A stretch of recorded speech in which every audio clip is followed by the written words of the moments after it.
Hello， 大家好，欢迎收看本期的闲暇之语，我是阿杜。目前 BCF 日本的地区赛上周刚举办完了名古屋的会场比赛，而本周 BCF 也开始进行了札幌的比赛，所以呢，本周我们要来跟大家一起看一下名古屋会场单人会场上位以及3对3的上位系列有哪些，而部分重复率较高的系列，我们就会较快速的进行介绍。那么在影片开始之前，如果大家也觉得我们的节目还不错的话，请不要吝啬你的手指头点下订阅，也可以到 FB 的粉丝页来追踪我们的最新消息。那么事不宜迟，就开始我们本期的节目吧。那么现在画面上所看到的就是这一次名古屋会场的上位分布。这一次会场分为3组，总共有9种系列上位。优胜的部分分别是必然航线、我推的孩子、金之守护者。那么接下来我们就一起来看一看这一次的上位构筑内容吧。首先看到的是 A 组的优胜8专轴的必然航线，在1月份获得强化之后，在运转与结场的部分得到了优化。新的3等凌波在经验达成后，也能以极低的风险来完成连打，做完整套的斩杀。接着是 A 组的准优胜8城门轴的 R10，2024年底强化的系列，在 WGP 2024上也有获得不错的成绩。简易补能的手段与尾盘的连续烧伤，相信在这一次的 BCF 上也会是热门的选项。接着看到的是 A 组的第3名8开机轴的激战少女，在吃了2次表后，整体系统受到了不少的影响，让合体系统少了蛮多的优势。但让人佩服的是，玩家能够在这样的条件下依然拿下如此的成绩，真的是非常的厉害。接着看到的是 A 组的第4名8开机轴的 LL 莲之空，今年1月份发售的系列，一经发售就立即成为赛场的热门选项。1等联动能够快速过牌之外，本身还带非联动战人的能力，3等更是有着被开机或跳板时就能回血的夸张效果，让这一套牌前期就有办法跟对手拉开资源与血量的差距。相信本次 BCF 中的使用率会是相当高的一个系列。好的，接着下来看到是 B 组的部分，优胜是4门4城门轴的我推的孩子，今年2月获得强化的我推，在系统上有了脱胎换骨的强化。1等联动除了跑牌之外，满足条件还能够再看牌顶，几乎不存在连判名场面的问题。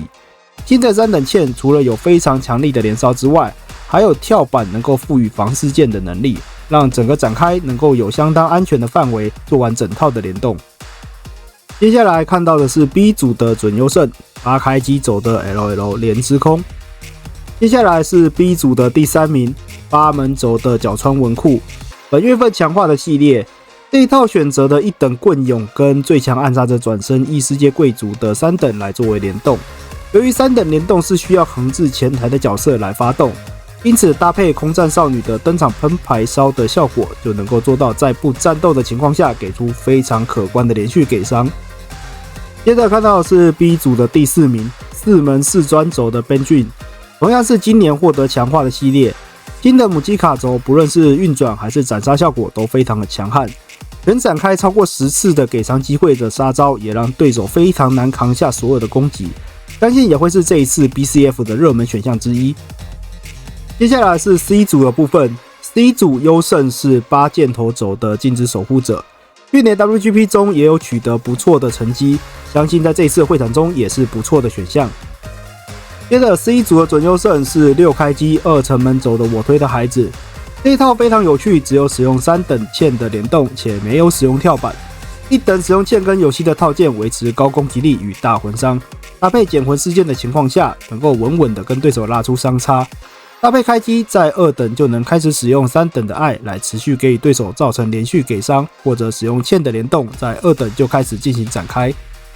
接下来 C 组的第3名8开机轴的灰色系列，这一套的1等联动能够很大程度的增加判到开机的机会，且由于可以赋予角色击倒回收的效果，因此只需要有一路击倒对手就能够完整赚到资源，搭配大量的非联动3等，可以因应各种情况来进行展开。最后看到的是 C 组的第4名8城门轴的 R10。 好的，以上就是单人赛的上位牌组构成。在名古屋会场中可以发现，去年下半年强化的系列以及今年发售的系列都在本次会场中获得亮眼的成绩，特别是莲之空、R10以及我推的部分，让人相当期待接下来各赛场中的这些系列表现会是如何。看完了单人赛，我们接着看到的是3对3的部分。名古屋会场的3对3总共有12副牌组，使用的系列是8种。目前名古屋会场特别的在于上位的4个队伍中全部都有莲之空这个非常强势的系列在。那接着下来呢，我们就来看看3对3的上位牌组内容吧。首先看到的是 A 组的大将，使用的是8城门轴的 R10。接着看到的是中间，使用的是8开机轴的 LL 莲之空。接下来是先锋，使用的是4砖4门轴的摇曳露营。1等体质不错的签名，搭配3等唯一不用靠搭帐篷发效果的符纸联动，在尾盘即使没有联动的情况下，也有挡烧效果可以进行推进，是弹性非常不错的3等联动。接着是准优胜的队伍，大将使用的是4砖4门轴的妖精尾巴。2月份获得强化的系列，在等待多年后的强化，也给了不错的系统，让尾盘有了足够压制力的斩杀。且资源充足的情况下，还可以使用水瓶座的双方烧来烫对面的探路，整体强化非常有感的一个系列。接着是中间，使用的是8开机轴的 LL 莲之空。接下来是先锋，使用的是8城门轴的史莱姆。WGP 中表现不错的史莱姆，也在上一个表中再次遭到了限制，而这一套选择的3等苍蝇是作为新的斩杀选项来补上红丸的位置。接着是第3名的队伍，大将使用的是6箭头2开机的5等份花架。这一套主轴还是以1花为主，但还在里面掺了3张2奶作为尾盘中的其中一个选项，相当有巧思的一个构成。接着是中间，使用的是8开机轴的 LL 莲之空。接着是先锋，使用的是8砖轴的迪士尼。2套联动分别是0等与2等的联动，但史迪奇满足条件可以找出，因此这一套可以在很早的时候就使用史迪奇来压场。尾盘的斩杀属于使用非联动的烧伤，因此只要资源足够的情况下，就可以直接进行展开。接着是第4名的队伍，大将使用的是4门4开机轴的尼基。2024年年底发售的系列，且有着2024 WGP 世界决胜大会第4名的好成绩。人法的联动能够有效的在前期获得大量的资源，且2等除了可以使用爱丽丝持续回血并踢对手回牌顶之外，也因为神罚的缘故，让囚犯身能够付得起费用，给予对手相当大的压力。接着是中间，使用的是8开机轴的 LL 莲之空。